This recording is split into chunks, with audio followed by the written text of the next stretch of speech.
പഠിപ്പിച്ചു തന്നിട്ടുണ്ട്. വലിയ ആളുകളും പണ്ഡിതന്മാരും ചെയ്യുന്നത് നോക്കി സാധാരണക്കാർ ചെയ്യാൻ നിൽക്കണ്ട.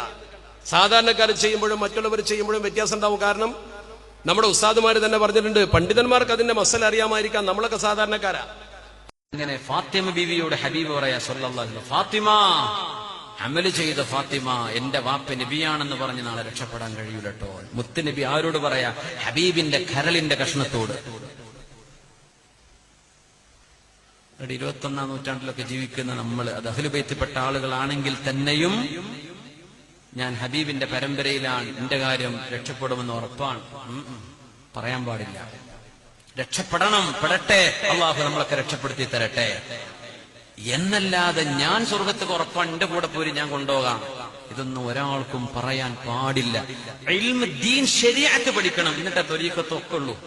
ശരീഅത്ത് പഠിക്കാതെ ഹഖീഖത്തും ത്വരീഖത്തും ഇല്ല. ശരീഅത്ത് വേണം, അതാണ് അതിന്റെ മദാർ. ഈ ശരീഅത്ത് പഠിക്കാതെ എന്തൊക്കെ ആരൊക്കെയോ വിളിച്ചു പറയുന്നു, അതൊക്കെ കേട്ടിരുന്നിട്ട് പിന്നെ അങ്ങോട്ട് ഹാലളകാണ്.